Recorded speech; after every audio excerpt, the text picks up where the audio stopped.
दमोह के मिशन अस्पताल में फर्जी डॉक्टर नरेंद्र यादव द्वारा की गई हार्ट सर्जरी में 7 मौतों के मामले में पुलिस जांच के चलते पुलिस ने रिमांड के दौरान फर्जी डॉक्टर से पूछताछ की और जांच टीम के द्वारा प्रयागराज वाले फ्रोड से फर्जी डॉक्यूमेंट बनाने की पूरी लैब मिली है, जहां से कई फर्जी दस्तावेज बरामद किए गए हैं। इधर दमोह एसपी ने मामले की जानकारी देते हुए बताया कि एसआईटी टीम गठित की गई है और आरोपी डॉक्टर का नार्को टेस्ट कराने की तैयारी की जा रही है। से रिक्वेस्ट कर रहे हैं कि इनका एक नार्को एनालिसिस टेस्ट या कोई पॉलीग्राफ कराएं। सर एसआईटी गठित कर दी है। हाँ, एसआईटी गठित कर दी गई है। इसमें लगभग मुझे लगता है कि 4 से 5 लोगों की एसआईटी बनाई गई है। उसमें हमारा पहला ध्यान इस बात पर होगा कि जिस नाम से इन्होंने यहाँ पर काम शुरू किया था मिशन हॉस्पिटल में, उस नाम को लेकर ही जो डॉक्यूमेंट हमारे पास अवेलेबल हैं उस पर हम इन्वेस्टिगेशन कर लें और अगर इनके पास कोई और साक्ष्य आगे हमारे पास उपलब्ध होते हैं तो उस प्रकार से उसको विवेचना में शामिल करें। सर नाम अन्य नामों में जो नाम आए थे उनमें से कोई नाम क्लियर हुआ है क्या? नहीं, नाम तो केवल अभी इनका यही क्लियर हुआ है कि नरेंद्र विक्रमादित्य यादव नाम नहीं से सर, एफआईआर में 2 अन्य।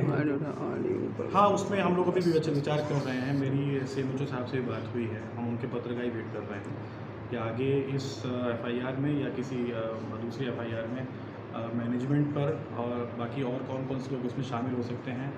जो कैथ लैब सील हुई है उसके रजिस्ट्रेशन में वहाँ जो गड़बड़ियाँ हुई हैं उसमें अगर किसी व्यक्ति का नाम वहाँ में लिख के देते हैं तो हम शामिल होंगे। सर नाम बदलने के साथ क्या रिलीजियस प्रैक्टिस भी बदली थी उसने? नहीं, ऐसा कुछ नहीं। सर इस सब करने के पीछे कारण क्या था सर? ऐसा क्यों कर रहा था सर? जो 2013 में एफआईआर हुई है उसमें उसके बाद ये बैन हुए हैं 5 साल के लिए, तो वो 5 साल में इनको दोबारा प्रैक्टिस शुरू करनी थी। जिस नाम से ये प्रैक्टिस कर रहे थे वो नाम आईएमए ने सस्पेंड कर दिया, तो यही सबसे बड़ा कारण है नाम चेंज करने का। दूसरा कारण जो मैंने पहले की अपनी प्रेस कॉन्फ्रेंस में बताया हुआ है कि रुतबे के लिए क्रिश्चियन नाम रखने के लिए या फिर विदेश में प्रैक्टिस करने के लिए एक विदेशी नाम रखने के लिहाज से इन्होंने ये सोचा हुआ था। 1998-99 में हमारे पास एक डॉक्यूमेंट मिला है जिसमें इन्होंने एक एफिडेविट दायर किया है वहाँ पे कानपुर में, जिसमें भी इन्होंने नाम चेंज करने की एक प्ली दी हुई थी। उसको फॉलोअप नहीं किया और नाम चेंज नहीं किया था, लेकिन नाम बदलने का प्रयास 98 से ही शुरू हो गया था। लेकिन फर्जी डॉक्यूमेंट लेके उस पर डॉक्यूमेंट सर्टिफिकेट डॉक्यूमेंट बना के डिग्री बना के ये काम 2013 के बाद किया। तो मध्य प्रदेश में और जगह भी नरसिंहपुर में जबलपुर में काम किया, तो वहाँ से कोई तथ्य मिले?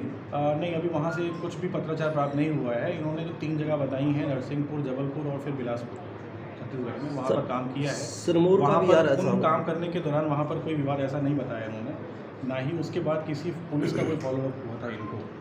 हमने उन 3 जगह से पता किया है कि उनकी कोई शिकायत कहीं पुलिस विभाग में कहीं गई हो या कोई एफआईआर हुई तो आपको बता दें। सर फर्जी सील डॉक्यूमेंट मिले तो सर ये और लोगों के भी डॉक्यूमेंट बनाता था? नहीं, वो केवल उसने अपने ही बना के रखे हैं। जितने भी डॉक्यूमेंट मिले वो इन्हीं के हैं।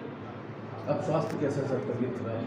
नहीं, ठीक है, तबीयत ठीक है, बिल्कुल। सर ये कैसे बना लेता सर? करते मतलब क्या सामग्री कहाँ से जुटा ली सर इसने बना? इसने जो सील बनाने की मशीन आती है उसके इक्विपमेंट खरीद के रखे हुए हैं, जैसे कि मैंने एक फ़ोटो शेयर की थी पहले, क्योंकि आज भी मैं शेयर करवा दूँगा। उसके अलावा जो एक सर्टिफिकेट बनाने के लिए वाटर मार्क वाले प्रिंटर आते हैं या डॉक्यूमेंट आते हैं, मोटी क्वालिटी के सर्टिफिकेट बनते हैं, और भी तमाम तरह की वो जो सील के ऊपर एक एक्स्ट्रा सील लगाई जाती है जिसको वो मोनोग्राम करते हैं, उस प्रकार के बहुत सारे रॉ मटेरियल मिले हैं। तो एक पूरा मतलब एक जखीरा टाइप का मिला है। बहुत सारे डॉक्यूमेंट भी मिले हैं, बहुत सारे डॉक्यूमेंट डुप्लीकेसी में भी मिले हैं, आधार कार्ड मिले हैं, कई सारे आइडेंटिटी कार्ड मिले हैं।